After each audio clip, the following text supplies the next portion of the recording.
Bonjour. I will make my declaration today first in French and then in English. Aujourd'hui, je veux vous parler de la crise du logement qui fait rage partout au Canada, comme ici à Montréal, où je suis présentement. L'achat d'une maison est devenu hors de portée pour de nombreux Canadiens, en particulier pour les jeunes familles vivant dans les grandes villes. Vancouver et Toronto sont devenus deux des agglomérations urbaines les plus inabordables au monde.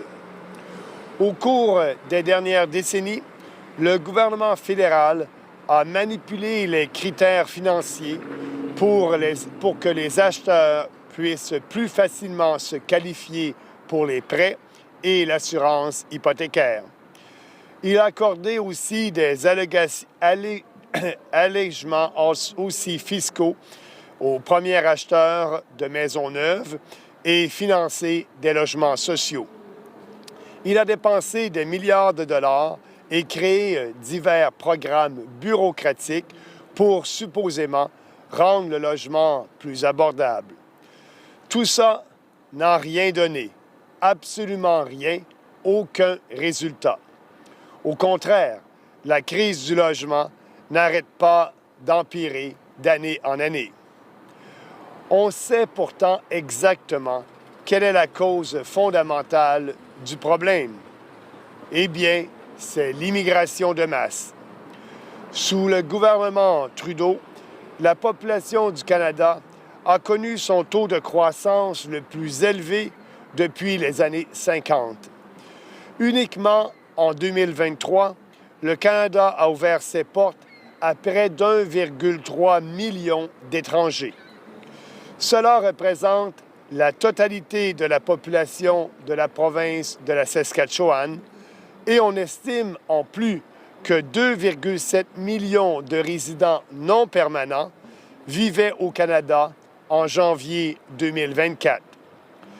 L'immigration de masse est la principale raison des prix exorbitants du logement dans les villes canadiennes.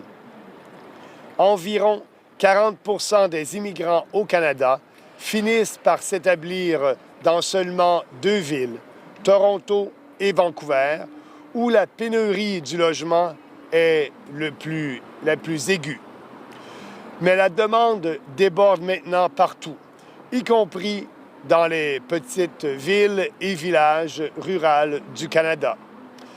Même si on construisait beaucoup plus de maisons, l'offre ne peut pas suivre la croissance exceptionnellement rapide de la demande de la population.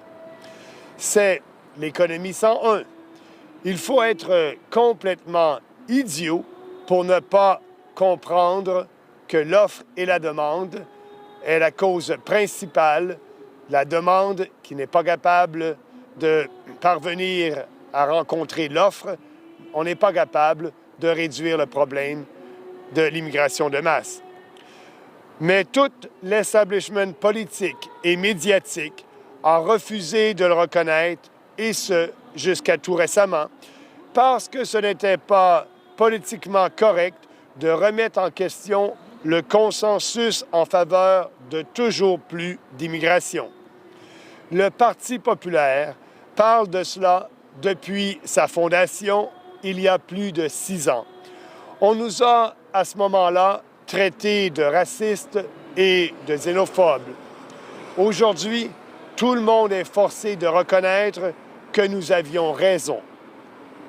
Je suis aujourd'hui au parc Émilie-Gamelin, dans le centre-ville de Montréal, et derrière moi se trouve l'ancien hôtel de la place du Puy, qui a été transformé en centre d'hébergement pour les demandeurs d'asile.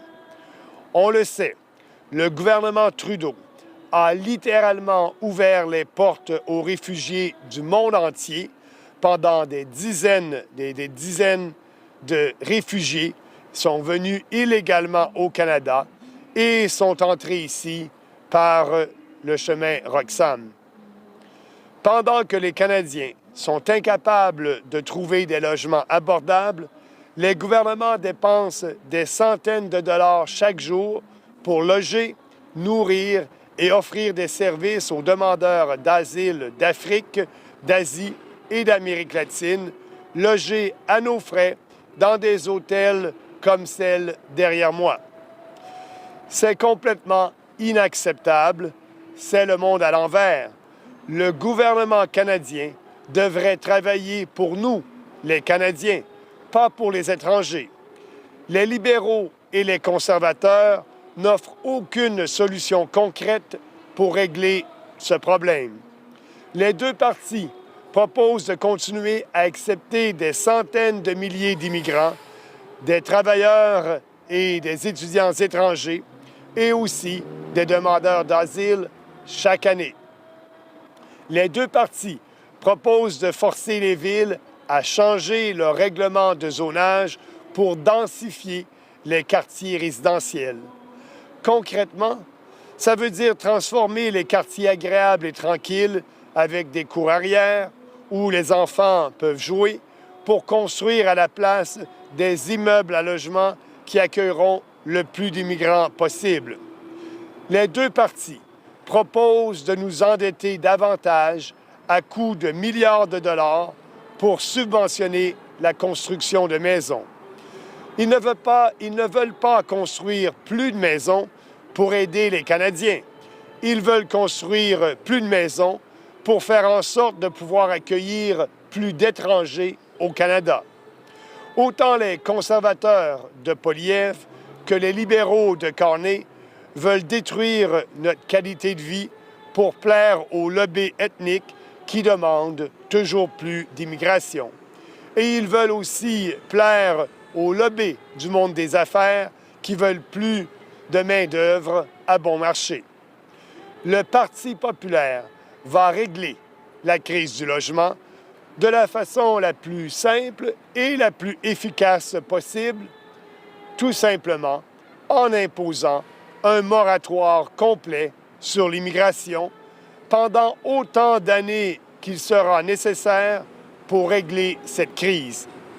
Nous allons aussi déporter des centaines de milliers de faux étudiants étrangers et de faux réfugiés. C'est le temps de s'attaquer pour vrai à ce problème et c'est le temps de le régler. C'est le temps des vraies réformes avec le Parti populaire.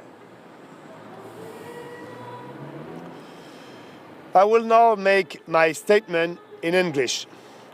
Today, I want to talk about the housing crisis, which is raging across Canada, as it is here in Montreal, where I'm currently. Buying a home has become out of reach for many Canadians, especially young families living in large cities. Vancouver and Toronto have become two of the most unaffordable urban centers in the world. Over the past few decades, the federal government has manipulated financial criteria to make it easier for buyers to qualify for loans and mortgage insurance. It provided tax relief to first-time buyers and funded social housing.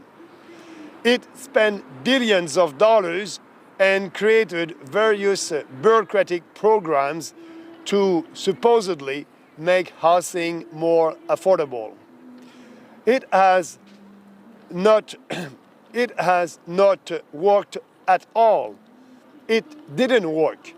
On the contrary, the housing crisis has been getting worse every year. We know exactly what the root cause of the problem is: mass immigration. Under the Trudeau government, Canada's population grew at its highest rate since the 1950s. In 2023 alone, Canada opened its door to nearly 1.3 million foreigners. This represents the entire population of Saskatchewan. It is estimated that nearly 2.7 million non-permanent residents were living in Canada as of January 2024. Mass immigration is the main reason for exorbitant housing prices in Canadian cities. Approximately 40% of immigrants to Canada end up settling in only two cities, Toronto and Vancouver, where the housing shortage is most acute. But demand for housing is now overwhelming everywhere, including small towns and rural areas. Even if many more homes were built, supply cannot keep up with this exceptional rapid growth in demand. It's Economic 101. You have to be a complete idiot not to understand that problem. But the entire political and media establishment refused to recognize it until very recently, because it was not politically correct to question the consensus in favor of even more immigration. The People's Party has been talking about this since it was founded more than 6 years ago. We were called racist and xenophobic. But today, everyone is forced to admit that we were right. Today, I'm at Émilie Gamelin Park in downtown Montreal, and behind me is the former hotel at Place Dupuis, which has been converted into a shelter for asylum seekers. As we know, the Trudeau government has literally opened its doors to refugees around the world for many years. Tens of thousands of illegal refugees have entered Canada through the Roxham Road. While Canadians are unable to find affordable housing, governments spend hundreds of dollars every day to house, feed, and provide services for refugees claimant from Africa, Asia, and Latin America at our expense in hotels like this one behind me. This is completely unacceptable. The world is upside down. The Canadian government should work for us, Canadians, not for foreigners. The Liberals and Conservatives offer no credible solution to this problem. Both parties propose to continue accepting hundreds of thousands of immigrants, foreign workers, international students, and asylum seekers every year. Both parties propose to force cities to change their zoning regulations to densify residential neighborhoods. In practice, this means transforming pleasant and quiet neighborhoods, which backyards where children can play, to build apartment blocks that will welcome as many immigrants as possible. Both parties are proposing to get us more into debt and spend billions of dollars in order to subsidize home construction.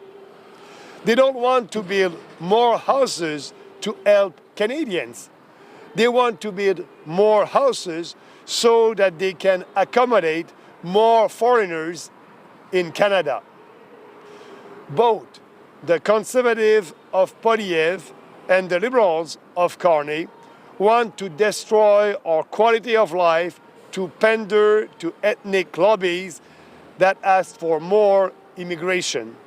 They want also to pander to business lobbies that want more cheap labor. The People's Party is going to solve the housing crisis in the most effective way by imposing a complete moratorium on immigration for as many years as it takes to solve this crisis. We will also deport the hundreds of thousands of foreign workers, fake students, and foreign fake students, like I just said. It is time, yes, it is time to tackle this problem and fix it.